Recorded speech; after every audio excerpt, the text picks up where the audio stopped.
I thought I was just being clumsy, but then I found proof that my boyfriend was booby-trapping our apartment and now I am running for my life. Original post March 9, 2018. My boyfriend Alex and I have been together for 2 years, living together for less than 6 months.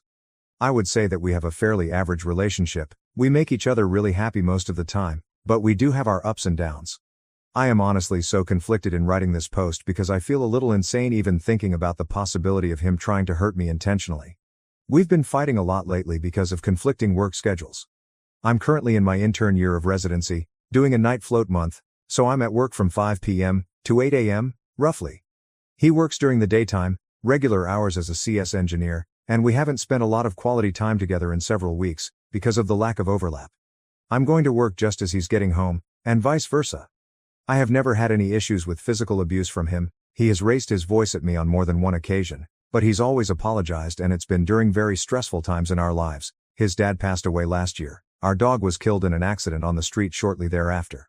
Recently though, things have been happening in our apartment that makes me feel a little crazy. I've been getting hurt a lot, and Alex keeps reprimanding me that I need to be more careful and not be so clumsy, but honestly it feels like it's not me, but that things are being done, moved, placed. About 3 days ago I came home from work and was preparing something to eat in the kitchen, right after he left for work and I was getting ready to sleep. I opened up one of our kitchen cupboards and the heavy door flew off one of the hinges and smacked me in the head. I have a huge goose egg and a giant bruise near my hairline, enough that several coworkers have asked me about what happened. I honestly think I had a very mild concussion from it, based on my symptoms this week. But here's the thing, as I tried to put the door back together, I couldn't find the hinge or 3 screws anywhere afterward. They should have been on the floor or the counter, and they weren't. This morning when I got home from work and I was getting ready to go to bed, I opened up Alex's underwear drawer to get a pair of socks to wear to bed. There were the screws, the hinge, and a screwdriver. Last week I got up in the middle of my sleep schedule to use the bathroom, and I slammed my shin into the edge of our bed. There is always enough room for me to shimmy by, but later on, when I looked at the bed and my leg, there were carpet marks like the bed had been shifted about 12 inches towards the wall, making my space smaller. I honestly feel insane even thinking about bringing this up with him, but I don't know what to do. TL Ducker, I feel like my apartment is booby-trapped, and maybe my boyfriend did it on purpose to hurt me, but I feel insane bringing it up. Top comments. Comment 1. Judging in my 10 years with a narcissistic psycho, you're not crazy. Start writing these incidents down, take pictures, etc. and keep it all logged somewhere he doesn't have access, your phone, in case it escalates. Having proof will mean a huge difference if you end up having to go to the cops. Comment 2.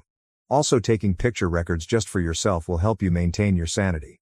Upload them to a secure, hidden cloud account your programmer BF doesn't know about. Frankly, he sounds like a fucking psycho from what you've written here.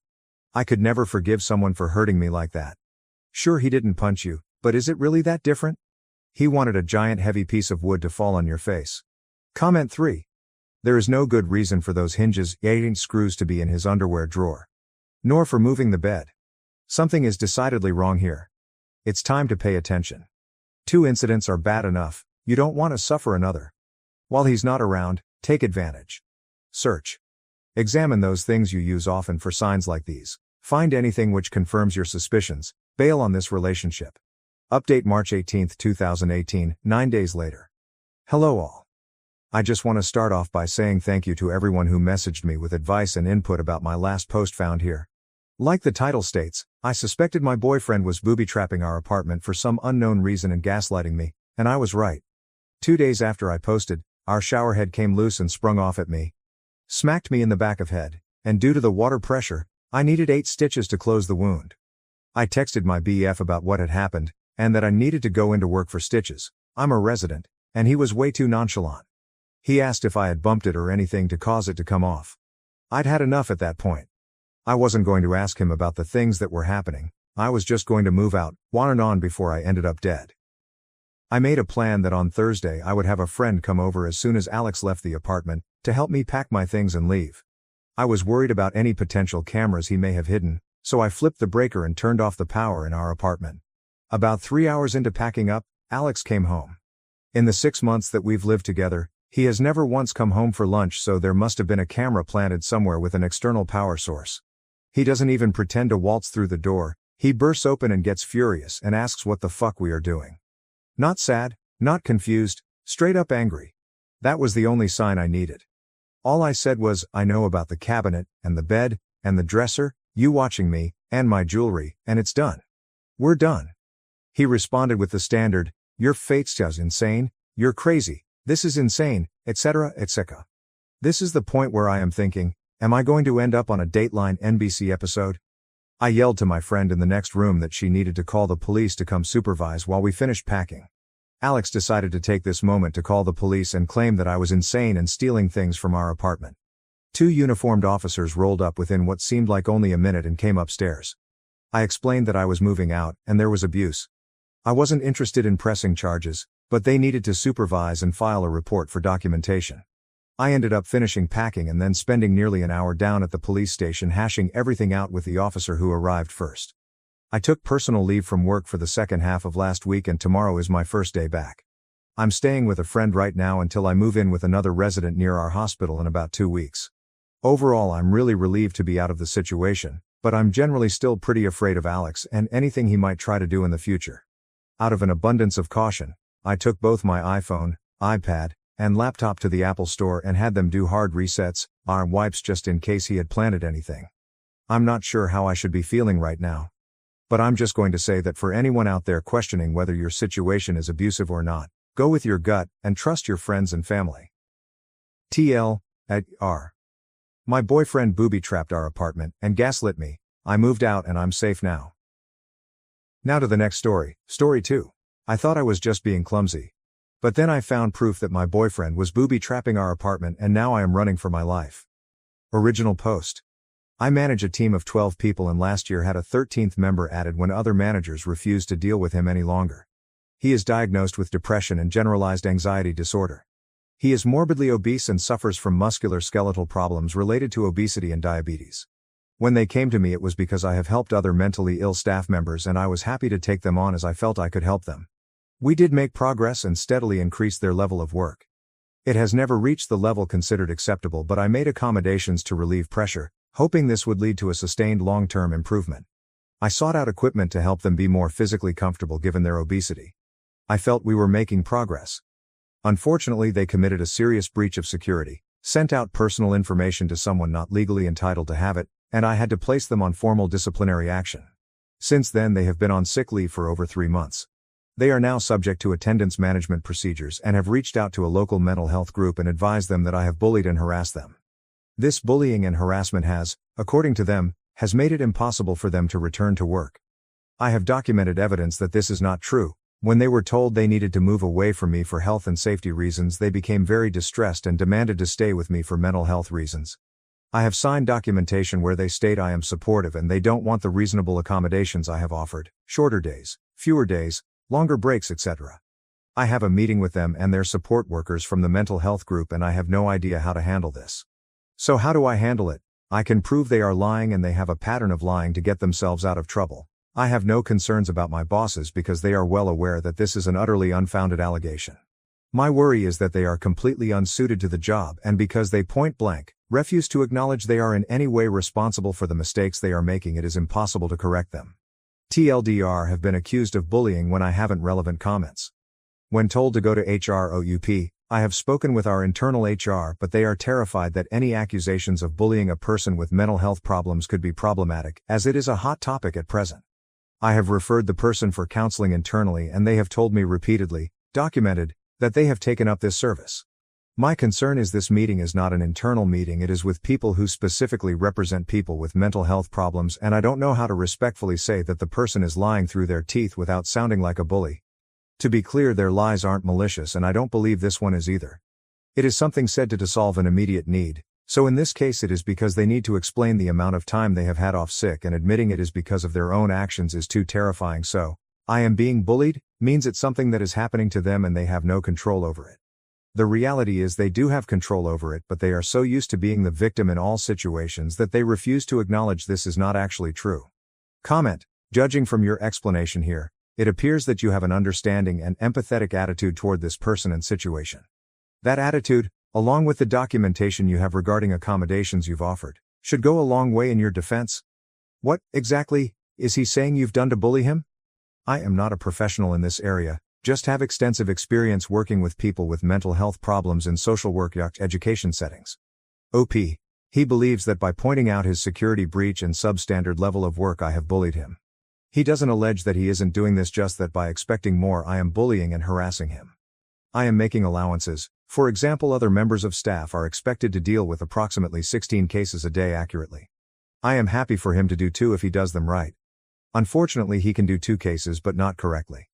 Unfortunately, by allowing him to work at a slower pace, he believes that he should be allowed the same scope of error that someone who is working 16 cases, and as such he is being bullied by expecting him to get his 2 cases 100% right when someone who is working 16 cases has an allowance for minor errors. OOP explains HR more. Yeah, HR's response is basically fire him but don't leave us open to a lawsuit. It is not helpful because I don't want to fire him. He is not currently in a position to do his job to the standard required, but I don't want to detrimentally impact his future. He won't resign for health reasons as he feels it will prevent him getting another job, and HR want him gone without actually doing anything. I'm stuck in the middle because as manipulative as his mental health issues are, they are real. If I wouldn't get fired for doing it, I'd post a copy of the 4-page email I got in response to my specific questions. It was large swathes of the DDA copied and pasted with vague remarks about support, reasonable allowances, and work-life balance. I can only assume they put someone's idiot nephew in charge of the email box on the day I contacted them. They are centralized and are notorious for not giving out specific instructions for fear of having them challenged. Their main purpose is to protect themselves. I have no idea how they keep their jobs, to be honest. Whoop. Last comment. Thank you. His previous warnings have been well documented and evidenced, so I am not too concerned about legal action. I was just really thrown off by the accusation of bullying and harassment and had built up a scenario where I was going to be attacked by his advocates. The great responses like yours has put my mind at ease. It is sad that he has cast himself as the victim in all of this, but I am determined not to be drawn into that mindset, and I won't allow myself to cast into the role of their oppressor because it is simply not true. Update September 18, 2017, 3 months later. Well, the meeting went ahead as planned, and thanks to the wonderful advice and tips from people who kindly responded, I was calm and thought I was prepared. Boy, was I wrong. My colleague and his support worker were both there, and the meeting started really well. I asked how he was doing, what steps he was taking to prepare himself to return to work, etc., and nothing unexpected came up. As arranged, I brought up the allegations of bullying and asked for some specific examples to help me understand what was happening. After worrying myself sick about this, his answer was actually pretty disappointing. He gave no examples and only offered vague explanations about his anxiety making him overreact to other people's conversations, which made him feel like he was being picked on.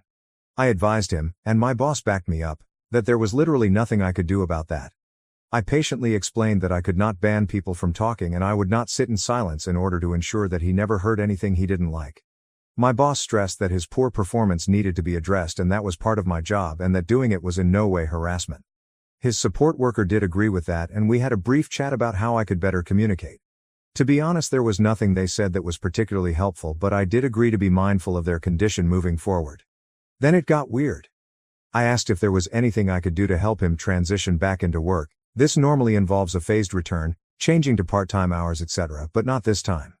As I was talking, he started taking paperwork out of a folder, and I should have realized something was up when his support worker sighed deeply and slumped down in his chair.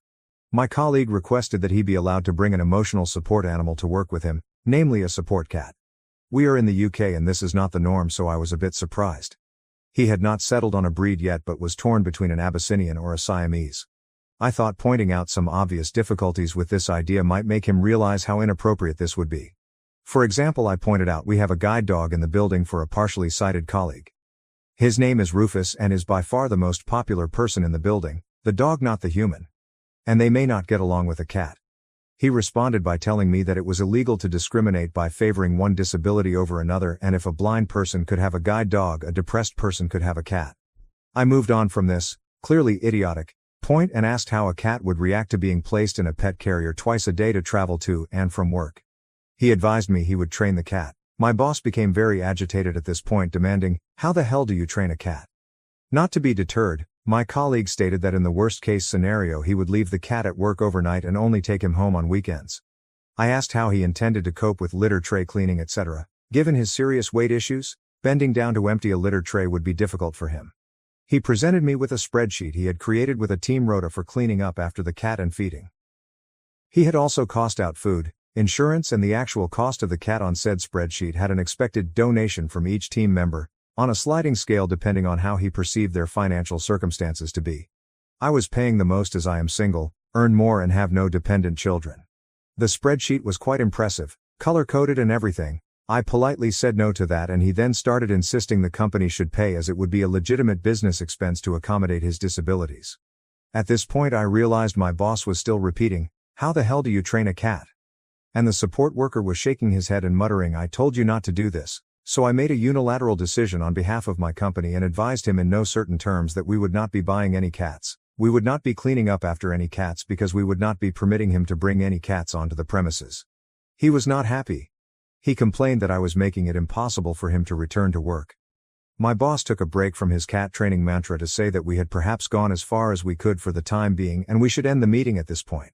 As we were leaving he did make a point of telling the support worker, "There will be no bloody cats." The support worker nodded and agreed this was entirely fair. I didn't hear anything from him for a week or so, then I received another 4-week sick note from him, so I called, as per our company procedure, to check in and see how he was doing. He was still very unhappy about my discriminatory anti-cat stance and advised he would be taking it further. 2 weeks later I received a letter from what initially looked like a local solicitor's office. It advised me I was being sued for breaking disability discrimination laws. The letter itself was filled with bizarre, mainly, American legalese that seemed to be culled from Law and Order episodes. On closer examination the letterhead had been edited to change the contact details to his home phone number and personal mobile. I'm not sure whose address he used, but it wasn't the solicitors in question. I handed it to my boss who had also received one, so both were forwarded to our legal department. I was advised to have no further contact with him. The legal bodies have informed me that his contract has been terminated with immediate effect. I am honestly stunned as to how it turned out. I half expected him to be terminated due to the amount of time off sick and his unwillingness to address his performance issues, but I would never have guessed it would end like this. It is both funny and sad. Thank you so much to everyone who took the time to calm my nerves before the meeting. It really did mean the world to me. TLDR. Meeting started fine, took a weird turn and went downhill from there. Thank you for watching. If you haven't subscribed yet, please do so and hit the notification bell to stay updated with more shocking real-life stories happening around you.